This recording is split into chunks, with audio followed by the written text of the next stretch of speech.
Alright, this is gonna be a short rant, so I'm just gonna get straight to the point and let's see how it goes.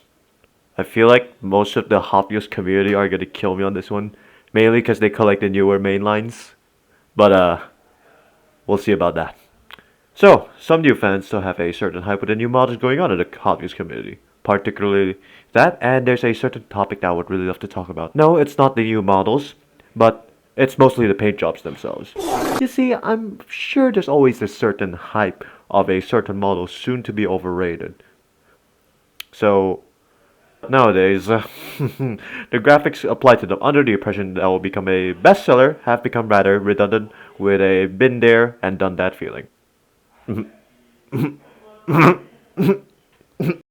Admittedly, some modern paint jobs are clean, sick, beautiful, whatever positive word you want to use, while others have likely been used already before, so it just becomes one variation of the model it's been based on. To then you have ones that designers think will sell to kids who don't care for the aesthetic and or collectors who either have no sense of taste whatsoever. Oh, well, what's even more insulting is when the designers take an older model and try to apply the modern trendy to look to them, and in my personal opinion, it only works about 5 out of 10 times.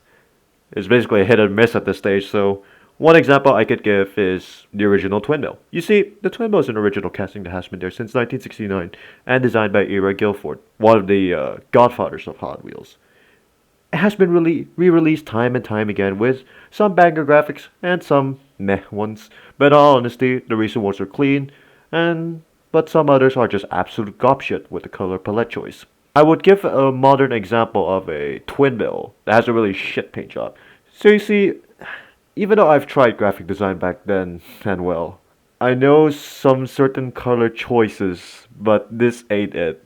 Even though orange and blue is a good option after all, what's the point of having both of these colors when the execution is just outright terrible?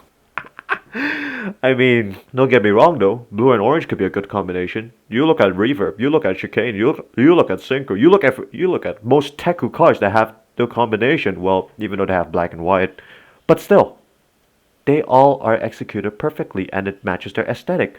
However, in this case, oh boy, I feel like I want to laugh at them honestly, but oh well.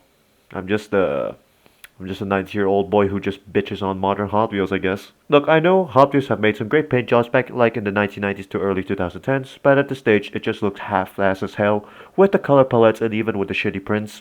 It just looks I just can't describe a word, but there's so many negative words in my mind that I don't even know how to utter one like in a single sentence. So to add insult to injury, the cost cuts made it look worse than it seems. I'm just going to bet that most consumers are still going to defend it considering they have great graphics, but fuck off, I've seen better ones before, so. I understand if you still want to collect these cars. That's fine by me. However, don't persuade me to think that I will buy the newer ones mainly. It's just because of the hype, or FOMO, fear of missing out.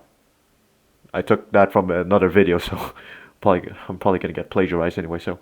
That is why I only buy a select few in terms of buying modern Hot Wheels cars. But if it were from the past, I'll probably take all of their stock. 335 accelerators, just give them all to me. I need reverb at this stage, so I'm hella broke as fuck. Anyway, this is a short rant. Thanks for watching. See you later. Take care.